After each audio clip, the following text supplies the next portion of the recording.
So, Kelly, I see you as a mum to so many children, and I would just like to find out what you do to self-care, because you give a lot of yourself within your role at Connect Studios, and I know that you are in demand. Yes. So I would like to know what you do to look after yourself. What do you do to self-care? What inspired me to look after myself?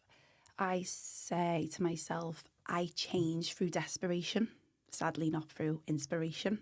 So I hit a point where I was burnt out, and I openly admitting I was mentally not in a good place, and that was due to people pleasing, not having the power to say no to people. A lot of things from my childhood through not feeling good enough, never meeting my father has a lot to do with it as well, with that feeling. So I got a mindset coach. I think it was about 3 or 4 years now. His name's called Gary. I thank him for everything. Always I thank him every day in my gratitude. So he helped me look after myself, and he helped me realise putting myself first is not selfish. It's actually selfless, because I'm then better for everyone I love around me. And I was going to bed feeling frustrated with myself and angry at myself because I couldn't give all those beautiful children that I adore and love what I wanted to give them, because I was exhausted, mentally and physically drained. And I was just going to bed angry at myself and self-sabotaging myself even more.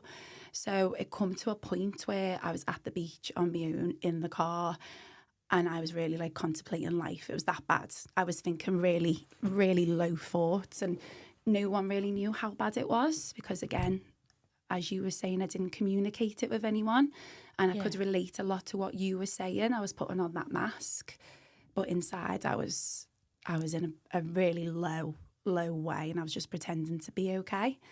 And Gary helped me build up the strength and the courage to say no to people, which was hard and still is today. I still find it hard making, strong, powerful decisions today. But once I have said no, I feel so much better after saying no.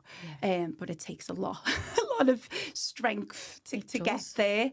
And I've made a lot of changes in my life. And I now have created a morning practice. Which is beautiful. So I don't call it a morning routine, because I believe that puts pressure on you if you call it a routine. I like to call it a morning practice, because I'm just practicing to become the bestest version of myself. And every day I feel like Bambi. I'm trying to walk, and sometimes I get knocked back down, and that's okay.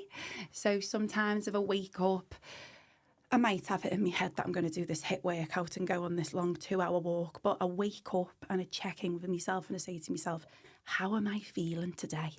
Yeah. Because every day is different. Take each day as it comes. Yeah.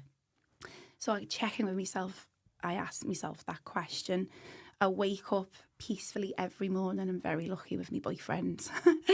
And we do a little meditation together, which really gets me grounded, because sometimes I do, my patterns was to wake up and get on that hamster wheel straight away. Yeah. Get me phone, business WhatsApp, emails, nag me business partner Michael as soon as I wake up. But now I try so hard with all my heart to stay present for myself, but also for my partner as well. Because I think the biggest gift you can give to anyone is your presence. So that's what I try to do every morning. After when we've done our meditation together, we go on a nice walk. So connecting to nature again without our devices. And that just really grounds me. Nature is my biggest healer. I love being around nature. I love being by the sea. Too. Yeah, it just makes me feel calm, and it helps me feel, this is going to sound bad for any Connect Studios parents or students listening to this, free. Because I've experienced feeling trapped at that studio, and I'm just being honest. Sometimes I feel trapped, and that's what I had to communicate with my staff, with my mindset coach Gary, and he helped me implement this morning practice to eliminate that feeling of feeling trapped, because it was me that was creating the trap feeling, because I wasn't giving myself that time to just stop, pause and breathe. And when I did stop, I felt guilty. I felt guilty for going on a walk. I felt guilty for going and getting a curly blow.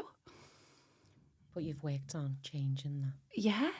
So then when I come back from me walk, my boyfriend starts his little day, and then I go on another walk then, but with me works phone. So I like going through all my WhatsApps and all my business emails in nature. So I'm not in a confined space.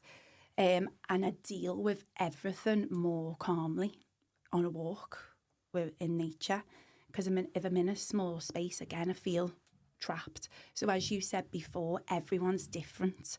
What I might do to handle my emotions and struggles and triggers isn't necessarily good for you or my boyfriend or my business partner, Michael.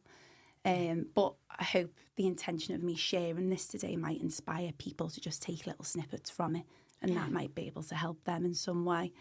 And then when I get back from my walk, I feel I've been through all my messages. Then I do how I'm feeling. I either do a HIIT workout, Pilates or yoga. And then I literally just get a shower, put me nice little face on because I like my little lip and my mascara.